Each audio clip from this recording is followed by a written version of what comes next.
Hello, and welcome to I Am Dad Podcast with your fatherhood authority, Kenneth Braswell. 30 minutes of wisdom, information, resources, and nuggets to help you on your fatherhood journey. Or maybe you're just curious and want to hear some real talk about fatherhood, family, and the minds of men.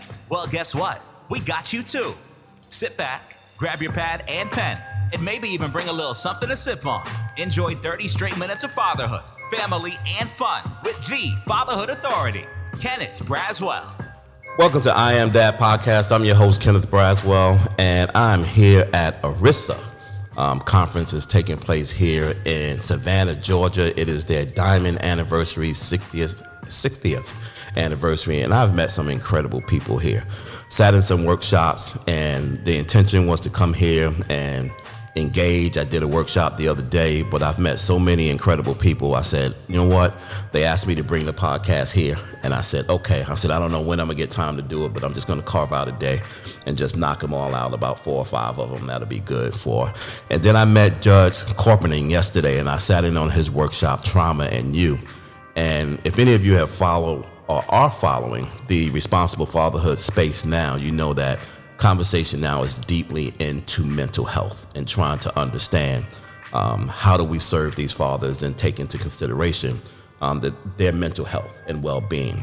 Well, what I was so interested in his presentation, and I was juggling because there were so many workshops. I was going 15 minutes here, 15 minutes here, 15 minutes here. And then when I sat in his, I was like, man, I wish I was here the whole time. But he was talking about trauma, but it was so interesting because he was talking about it from the perspective of being a judge. And I was like, wow, I've never heard that perspective before. And I was so intrigued by it. And I said, I hope to God he is doing podcasts to have this conversation. Because I said to him afterwards that is one of the perspectives that fathers don't hear. They hear it from everybody else's perspective, lawyers, practitioners, their family, government, child support, everybody. But they never kind of understand, judges, and that is typically the person who is going to take everything that they know, all of their abilities, and make the decision on whether or not they are going to have any level of custody or parenting time with their children. And so today I have with me Judge Corpening. He is the Chief District Court Judge for Judicial District 3, which is in Wilmington, around the Wilmington area of North Carolina. Good morning. How are you doing? Good morning, Ken. Glad to be with you. So let's start. Tell me a little bit about, give me your version of your bio. Sure. So I'm a double deacon, graduate of Wake Forest University, undergrad in law. Okay. Family kind of thing. My grandfather, my dad, myself, my sister, my daughter. So black and gold through and through. Okay. 31 years on the bench. I first was appointed in 1991, and I've run 8 times since. I'll be running for my 9th term next year. Mm-hmm. Been Chief District Court Judge for about 17 years, which means that I'm the scheduler, I'm the Chief Complaint Department, but it also means I get the opportunity to work on our systems and try to improve our systemic response.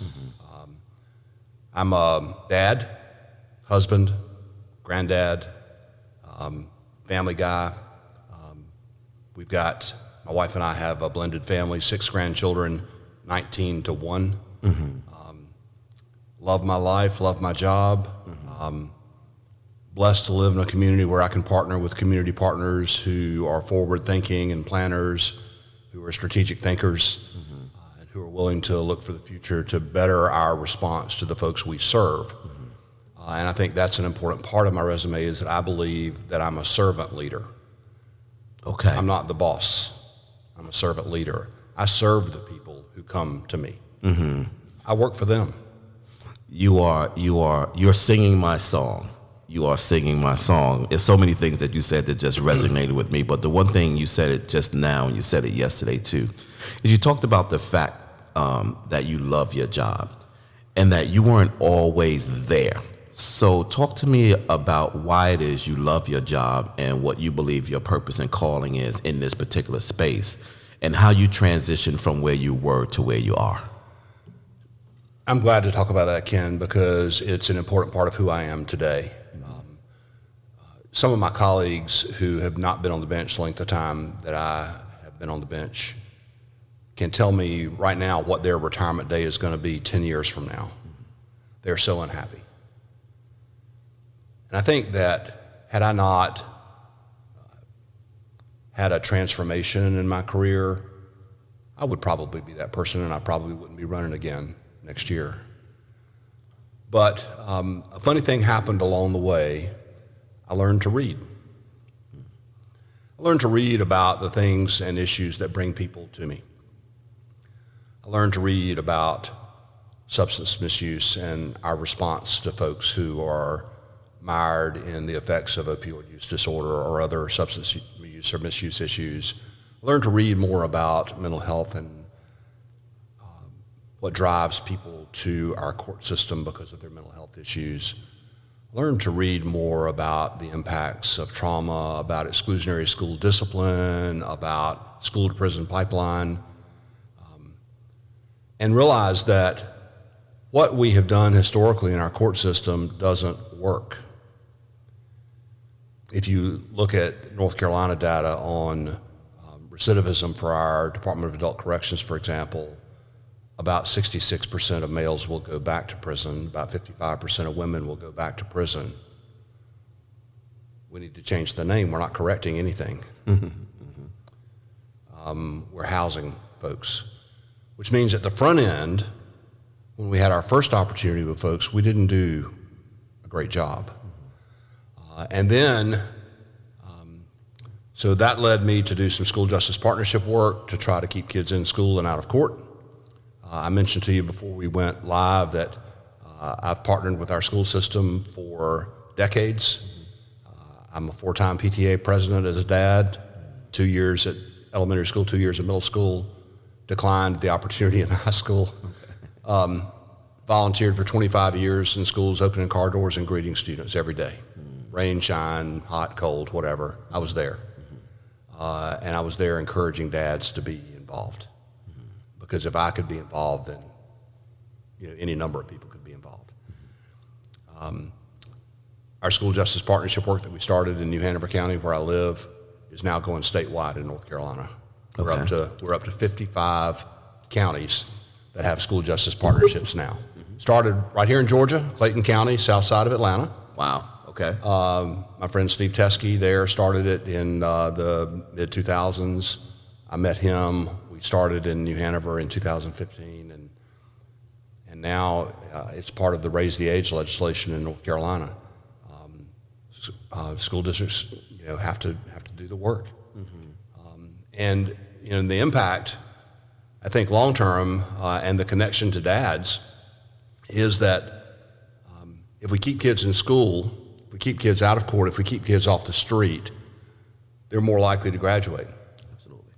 If they're more likely to graduate, they're more likely to be employed on with a livable wage, which positions them to be better dads. Absolutely. So as part, once we are in the school justice partnership work, I started learning more about trauma. Okay. We started a resilience task force in Wilmington. I was asked to speak at a gathering of Smart Start. We screened the movie Resilience. It's Resilience, the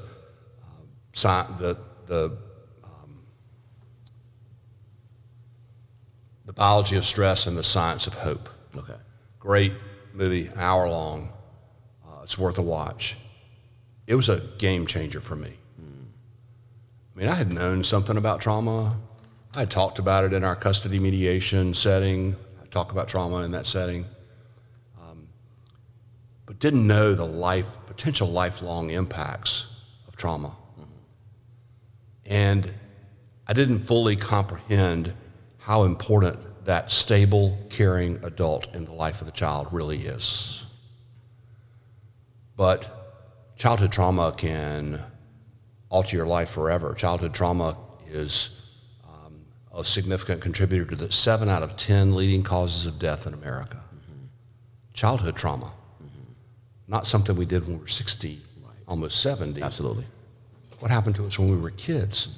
But that stable, caring adult can mitigate that, can be a protective factor to prevent those outcomes, which is why it's so important to have parents involved. Absolutely.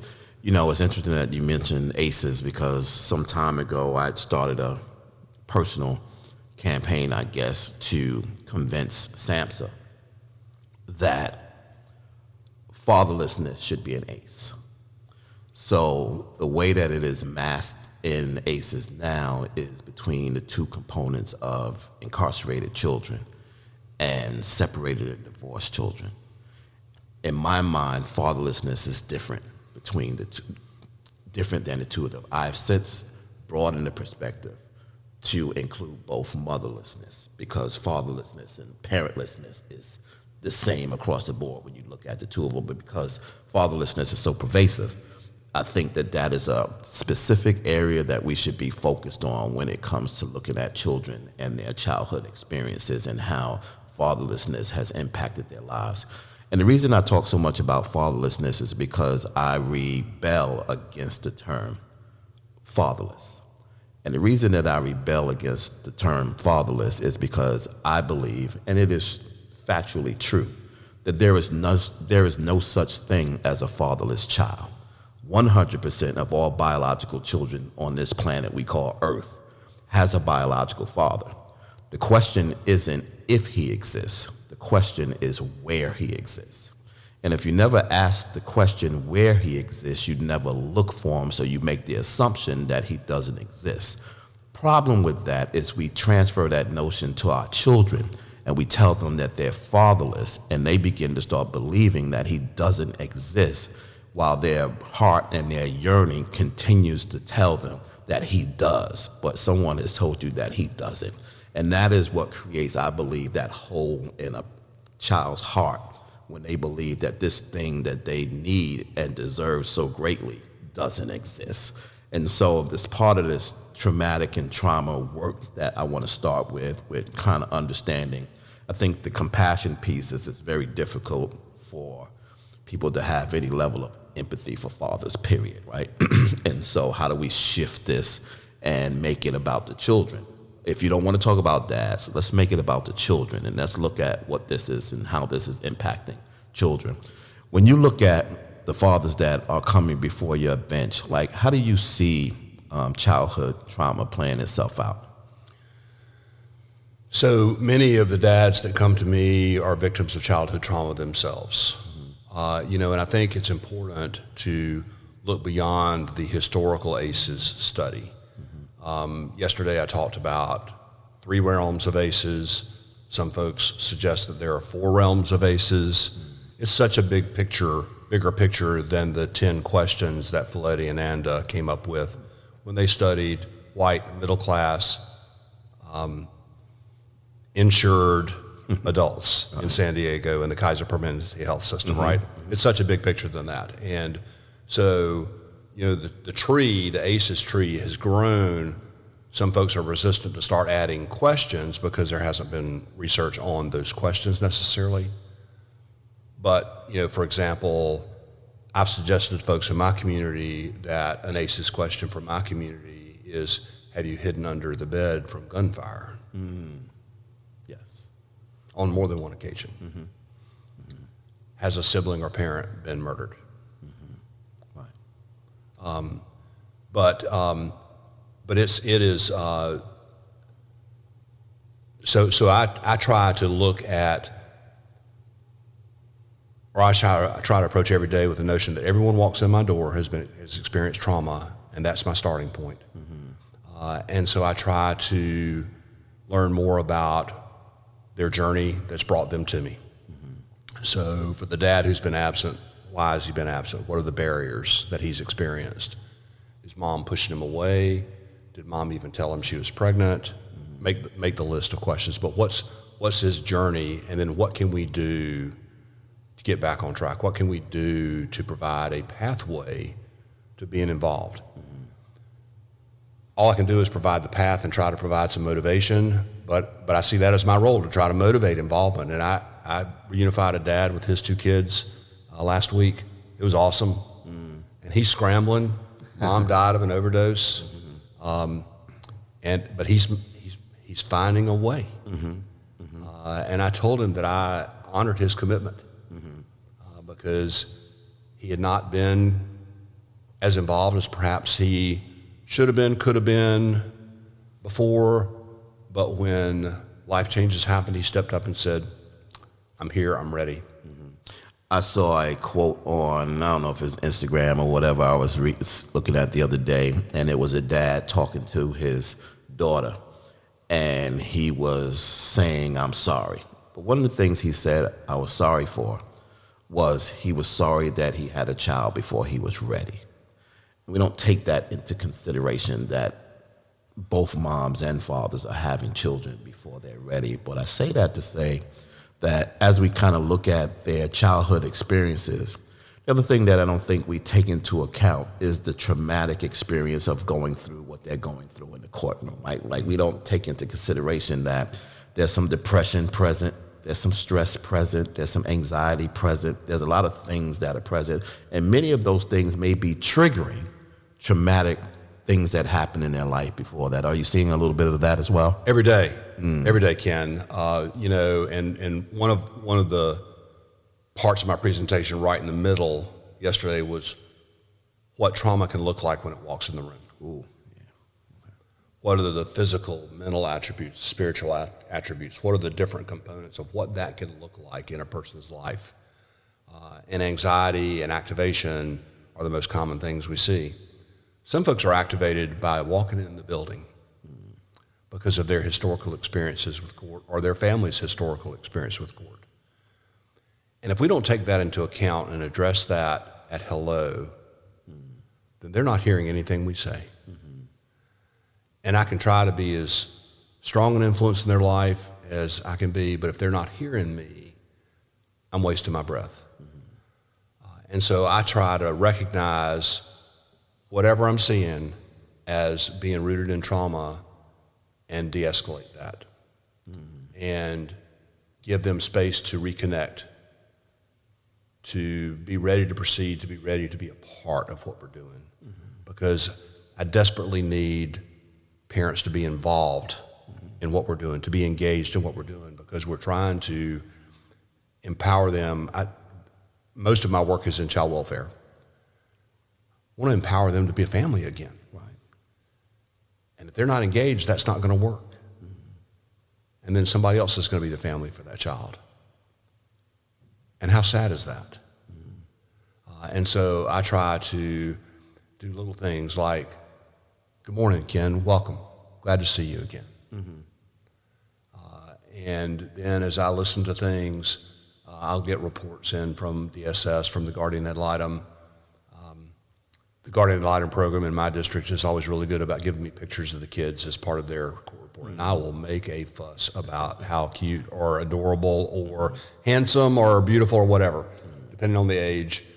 But I'll make a big fuss about that because that means I've connected. Absolutely.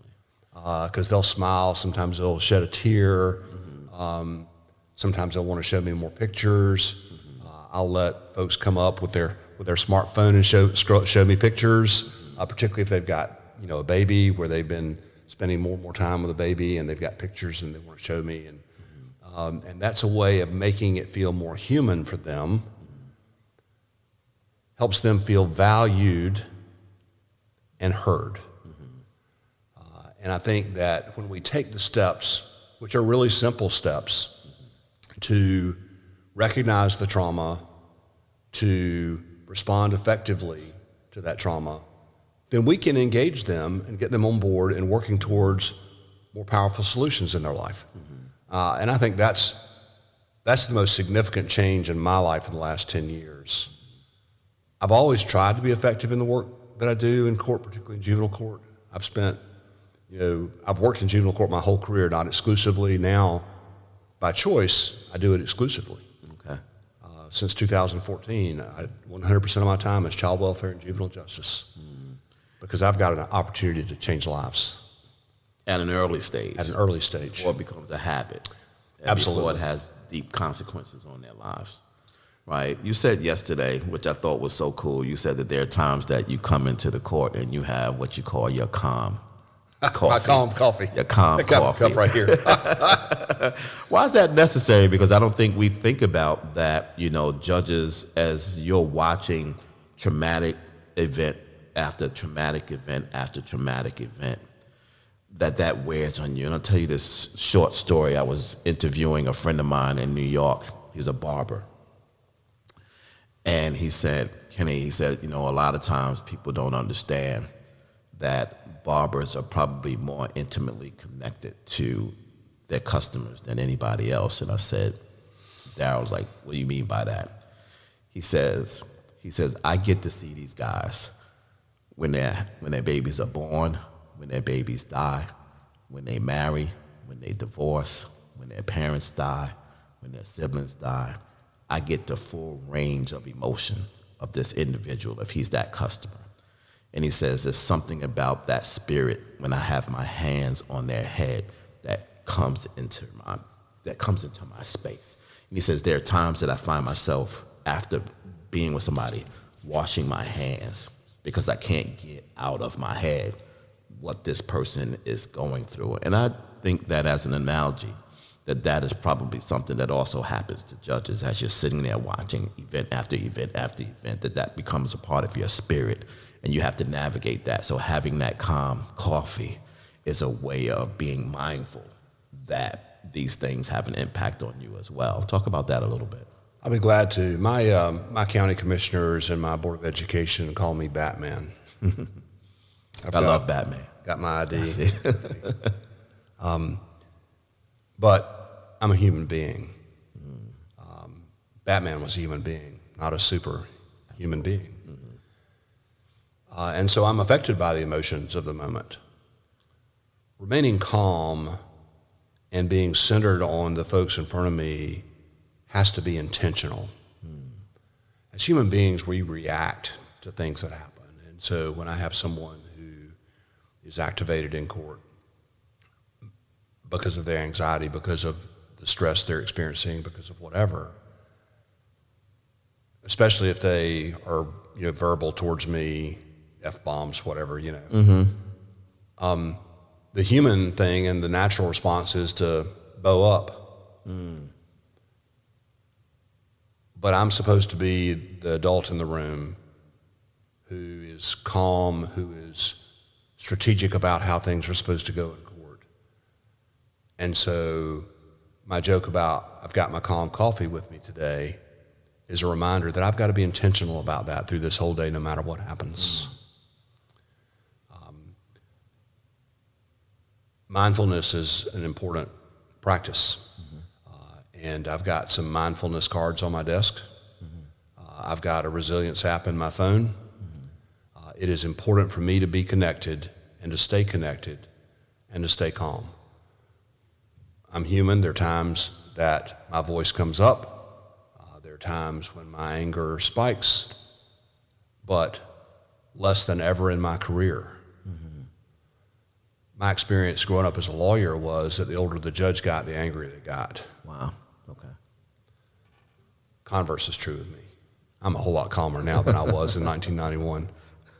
I'm a whole lot more patient. I had a great conversation with my pastor. It feels like it was last year that we were having lunch, but it was before COVID. So, 4 years ago, something like that. Decades ago. Yeah. He said, what are the most important lessons you've learned in the last 10 years? I said, grace and patience. I didn't bat an eye. Grace and patience. Because of the trauma that people have experienced that come to me, I've got to have grace. They can't help what they've experienced. Somebody didn't wake up yesterday and decide, hey, this is a great day to inject heroin in my veins. That's not how that happened. Right. Come to find out, childhood trauma is the gateway drug to heroin. And those same folks need me to be patient, because as they're anxious, the more impatient I become, the more anxious they become, and we've missed an opportunity. And we only get a few opportunities, Ken. In my child welfare world, I'll see a family a couple of times maybe before the adjudication process, and then maybe 3 more times before either reunification happens or we go a different path. I can't miss one of those opportunities. Absolutely. It's too important. Their future's at stake. And that's why I'm so thrilled that in North Carolina we're doing trauma-informed work across our court system. Our Chief Justice is leading that initiative. He has an ACEs-informed courts task force focusing on childhood trauma and the impacts on children, focusing most particularly on our juvenile courts, but across our system, educating the folks in our branch about the importance of this work. Because if someone walks into a clerk's office who needs help, but they're anxious, and the deputy clerk is abrupt with them because they don't feel like they have time for it, then whatever help that person needs, they're not getting. Absolutely. If someone comes to one of our magistrates and needs help and that magistrate doesn't recognize the signs of trauma, that person is not going to get help. If someone's trying to talk to a prosecutor about their case, they're a victim. They've been traumatized by their victimization. And that district attorney doesn't recognize the signs of trauma and is abrupt with that person is not going to be able to tell their story. So across our court system, we're trying to be more responsive to this issue. It is, I think it's at the heart, it has to be at the heart of the culture of court, that we recognize trauma and that we respond to trauma. That doesn't mean that we don't hold people accountable for whatever's happened, but we can look at accountability in ways other than bringing a stick every single time. Absolutely. Right? Because if you think of the things we see in our court system, most everything we see is relatively minor, but is a sign of something deeper that folks need help with. And if we bring the stick every time, or if we bring the hammer every time, then we'll lose respect, and then they'll lose respect for themselves, and then it's more likely that they're going to be in prison one day, which is a terrible thing. Yeah, part of the challenge, and it's interesting that you and I are here at this child support conference. Our neighboring state, South Carolina, a couple of weeks ago was, I believe, the 10th anniversary of the Walter Scott incident. And the reason that I always bring that up is to try to stimulate this conversation around the importance of understanding the trauma of particularly non-custodial parents thinking about child support. You talked about when they walk into the building that they immediately begin to have traumatic thoughts around stress and depression and anxiety. In his case, I always bring up because this wasn't a young dude. Right? This was a 50-year-old man who got stopped and jumped out of his car and decided to run, and unfortunately was shot and killed. And when the reports came out, it came out that he was fearful of the fact that he might be arrested again for child support. Wow. And I thought in my mind when I saw that story, what kind of fear can a system have on an individual that would make him put his life in jeopardy because he doesn't want to go back and face whatever it is around child support? And I bring that conversation up to talk about something else that you were talking about towards the end of your presentation yesterday, which is what can we do? Like, how can we recognize the power that we have in that space over people and the impact of that power and influence and how they've interacted with them systems that makes them do some of the things that they do, which is they rather than engage, they flee, right? Which makes it worse when they show up to you. What can we do? So one of the reasons that I'm here at a child support conference talking trauma is that child support workers interact with both parents. It's important for them to recognize what they're seeing and what may be leading to the behavior that they're seeing. Frustrated dad makes them mad. And then they're abrupt with him, and then he feels that he hadn't been heard. He feels like he's getting the shaft. He feels like this isn't fair. And then he doesn't pay his child support. And then he gets picked up. And it starts. If child support workers are able to recognize the trauma and the stress that they're seeing, diffuse that, make sure there's clear understanding of the process, the legal procedures on child support. For example, in North Carolina, we've got child support guidelines. I'm sure other states do as well. Explaining the guidelines so that dad and mom see, here's your income, here's your income, here's how the law says we have to set this child support. Here's what the judge is going to look at. Because if there's understanding, there may be more willingness to be involved. Right. So helping both parties understand the process and how child support is set, I think is an important step. But if someone's activated, they're not hearing that. So that's why I'm here talking trauma to child support workers, because they've got to understand and then recognize ways that they can help diffuse that, calm that, make a connection so there's clear understanding about what's going on. One of the other things we need to do is to make sure that we're encouraging fathers to be involved. Fathers have not always been encouraged to be involved at separation or where there's not been a marriage, where a child born out of wedlock and mom, ignores dad, puts up barriers. Our court system needs to be accessible to dads to pursue visitation. We've got a few positions in North Carolina that are called access and visitation coordinators. I think there are 8 positions serving the whole state.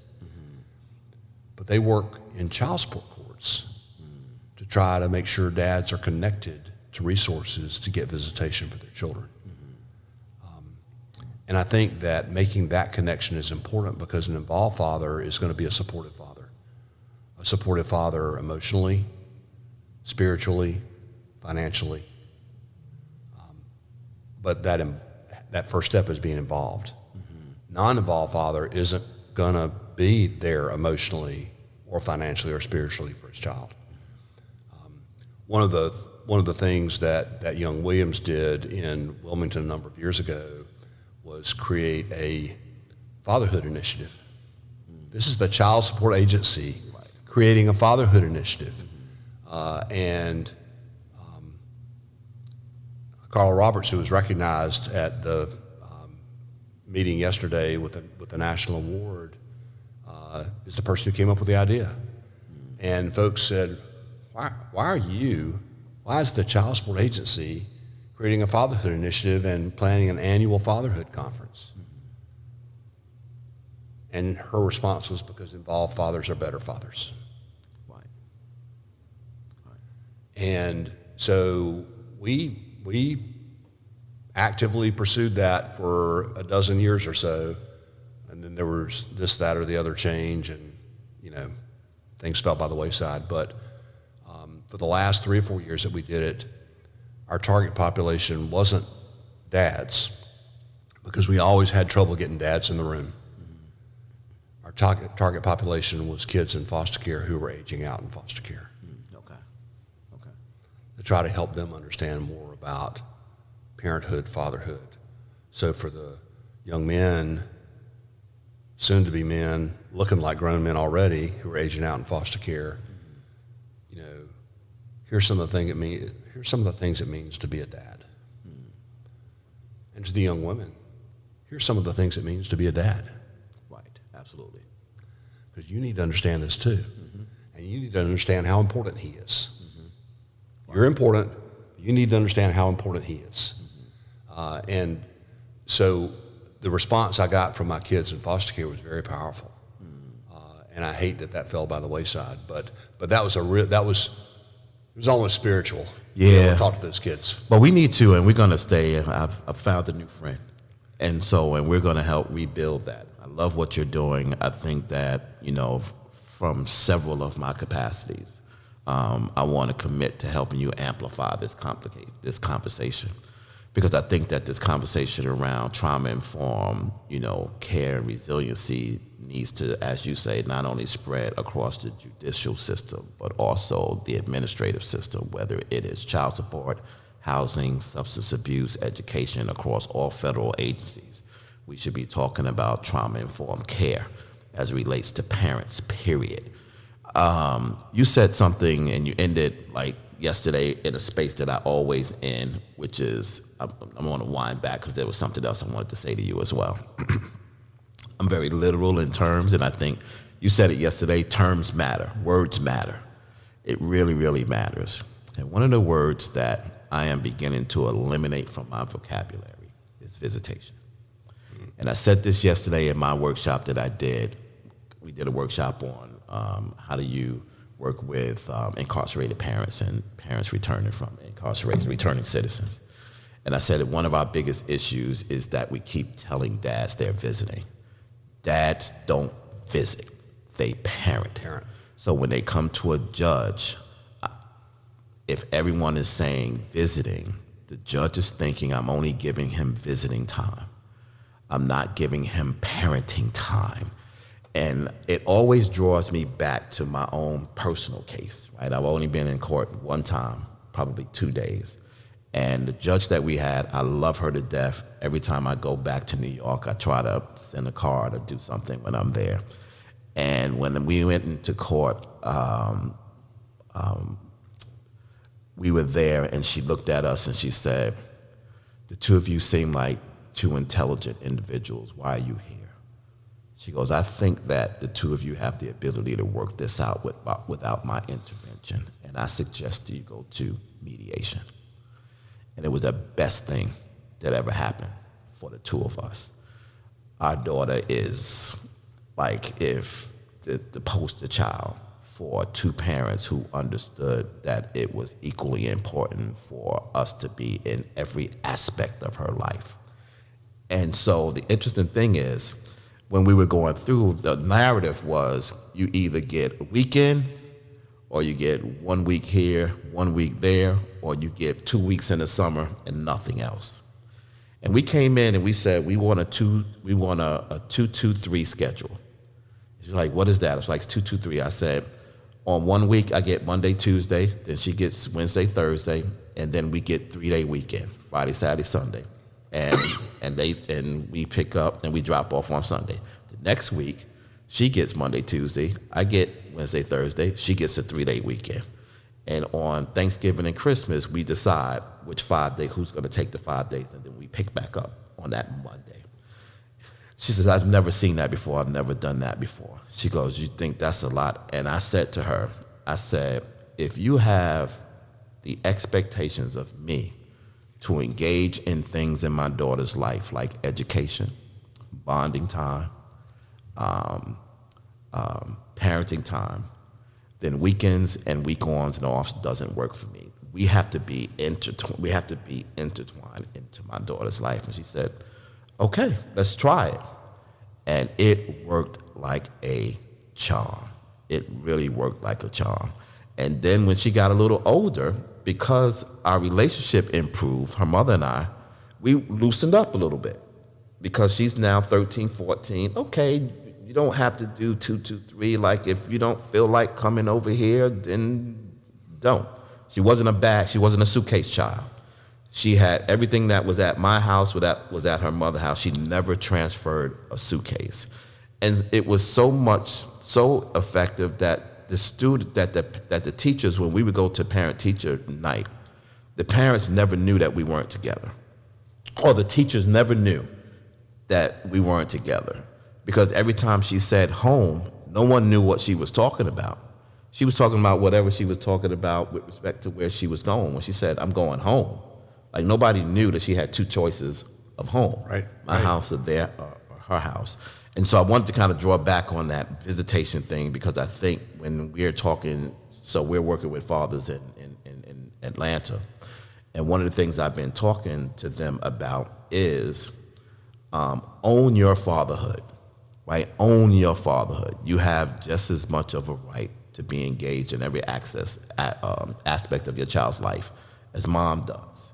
You don't visit, you parent. And so if I keep telling you you're visiting, you treat your child like a visitor. Your child is not a visitor when they come to your house. It's not your job to solely entertain them, right? You have to parent them. And I'll tell you this story. This is the last, and this is very short. I remember one time my daughter and I, she must have been 4 or 5 years old. And it was a Sunday afternoon, and she came in, and I was sitting on the couch, and she was doing something. And she said, Daddy, she goes, where are we going today? And I said, what? And she was like, where are we going today? And I was like, what do you mean? She goes, we supposed to be going somewhere. I was like, we're not supposed to be going. And then I realized what was happening when she asked, and she came and sat down. I said, I said, sometimes families just enjoy being with each other. Like, we don't have to have something to make us happy. We don't have to go to the park, and we don't have to go here. I say sometimes it's just kind of cool to just be in the same place with each other, and for me to know that you're in your room playing, and for you to know I'm out here watching the game. So part of that might have been I just wanted to watch the games. I was telling her something, but it was just profound to me to even say that to her. And she got it. And she fell into the space where it wasn't an expectation that every time she saw me, we had to do something fun. That on the weekends that we didn't, played Uno. We played Trouble. We just watched TV together. We got our favorite movies together. And so that visitation thing, I think that as we begin to really get deeper into these spaces, that we got to reevaluate the words that we use so that we are very intentional on what we expect from our parents, particularly our fathers. So I'm going to take the parenting time piece back. We use the word visitation in child welfare court across America. Mm-hmm. But my custody mediators don't use that word. When they do parenting agreements, it's about parenting time. So that resonated with me when you mentioned it, because my mediators are so good at that, but the rest of us aren't so good at that. Mm-hmm. So I'm going to take that back. Mm-hmm. But you mentioned reentry. I want to share with you real quickly something that I do, if we've got just a minute. Mm-hmm. I've got a number of incarcerated parents in my caseload, incarcerated for a variety of reasons. But when they come to court, I try to make sure that their kids are there, so they get a chance to sit together, to be back in my chambers together, mm-hmm. handcuffs off, to be able to, for little kids to be able to jump up in daddy's lap, mm-hmm. love on them for a little bit. I've had great cooperation from our Department of Corrections guards that bring them from the prisons or from the county jail. Had great support. I've had some dads meet their babies for the first time in my courtroom. Wow. I've got a case now that started just a few weeks ago, and the dads come to court twice, and we've had the baby there, and we've made sure that he was there early and the baby was there early, so they went back in my chambers, and he's not a threat to that baby. Mm-hmm. And so they were able to sit and interact and coo and cuddle, and and then I let mom sit right with him and have the baby together there in court instead of sitting at opposite ends of the courtroom, mm-hmm. so that he could hold his baby during the proceeding. I think it's a powerful message that we can send, that you may be incarcerated, but you're dad. Absolutely. And kids don't see the handcuffs or the shackles or whatever other security measures that they've got to use in transporting folks who are in custody. Kids see dad, mm-hmm. or kids see mom. I learned that lesson from a little girl who was in my caseload. Her dad was in prison or in jail awaiting charges of murder. Mm-hmm. But he always wanted to come to court. And I was asked one day if he could visit with his daughter, and this is, 15 years ago. I said, no, just no. Mm. And he was coming out of the back, full, hookup for transport. She and the relative who she was living with came out of the waiting room, which was we had a back area for kids who were waiting, and she came out as he was coming out, and she saw him and squealed, "Daddy, Daddy, Daddy," and went and ran and jumped in his arms. I don't know how he caught her. I do not know how he caught her, but he caught her, and she squeezed his neck, and he held on to her. I love you, Daddy. I love you, Daddy. I love you, Daddy. Changed man. I've made it happen ever since. Every opportunity I get, dad or mom, whichever, who comes from a place of incarceration, gets to see their kid while they're with me. I value that relationship, and they need to know that I value that relationship. You know what? Those murder charges were dismissed. Wow. Those murder charges were dismissed, and he was still a part of his daughter's life because I let him see her whenever we came to court. That's a testimony story. Yeah. So valuing that dad, no matter what, is so important. And it was not just important to him, it was important to that little girl. Absolutely. And so from my perspective, because I hear a lot from lawyers about my client has a right to see their child. That child has a right to see their parent. And so I set expectations, when I used to sit in family court, dads would lobby for more parenting time. See, I'm trying to learn. I say, okay, well, my expectation is that you exercise that parenting time because your child has a right to see you. Absolutely. Yeah, that's one of those, in my earlier days when I used to do this work, I used to always talk about this whole notion of winning and losing. And it was in part of my presentation, and it was like this whole notion that when parents go to court, one of the parents walk out and they say, I won. And I'm like, that's such a toxic statement to make, because if you won, that means the other parent lost.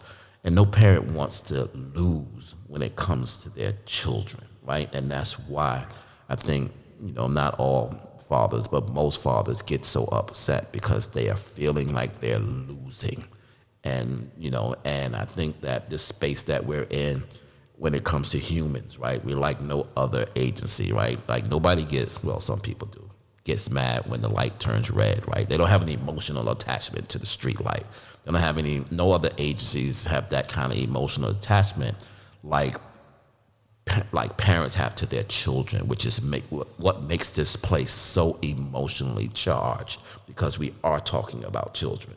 And we're talking about, and the reason that it is so emotionally charged is not because parents don't care for their children. It is because they care for their children so much. So this whole notion that fathers don't care about their children, the family court is evident that they do when they show up and not dragged in the court like some. And we don't take, when we're doing our work, we don't shy away from. Yeah, there's some guys out there that needs to be dragged in. They need to be raked across the coals because they have totally disconnected. But I would submit to you that those dads too have some level of traumatic experience and trauma that is unresolved, which is why they are acting the way that they're acting, and that needs to be recognized and dealt with as well. And to your point, everybody as Christian men, I'm sure, as you said, you're a double deacon. I love double deacons. And so redemption is for everybody. Everybody gets to make mistakes, and everybody should have the chance of coming back with some level of redemption and saying, you know what, I'm sorry for doing that, but that's not who I am. That's not who I'm going to be. I'm going to be somebody different, and I'm going to change your life by changing mine. And I think that that's where we should be going. Any last words, Judge? Again, it's just been a real pleasure to be with you today. This trauma work that I've been engaged in is the most important work of my career. And I'm looking forward to connecting with you again. Thank you so much. And thank you, everybody, for joining I Am Dad Podcast. I'm your host, Kenneth Braswell. My guest today is J.H. Judge Corpening. He is out of North Carolina, my home state. I love North Carolina. And so when he said it, I had an instant connection to him. Make sure you join us each and every Sunday. Thank you for listening, and I'll see you next Sunday. God bless you, and take care. Thank you so much for taking the time to spend with us. You've been listening to I Am Dad Podcast. We hope that you have been informed, encouraged you to think, or even inspired your heart for the love of dads. The conversation does not end here. Come back and join us next week. Same time, same place. Or you can continue the dialogue on our I Am Dad Facebook page. We also invite you to listen to past episodes, learn more about us, and keep up with special activities by visiting IamDadPodcast.com. That's IamDadPodcast.com. Until next time, I leave you with this reminder of manhood from 1 Corinthians chapter 13, verse 11. When I was a child, I spoke as a child. I understood as a child. I thought as a child. But when I became a man, I put away childish things. Because of this reminder, I will always understand that I am Dad, period.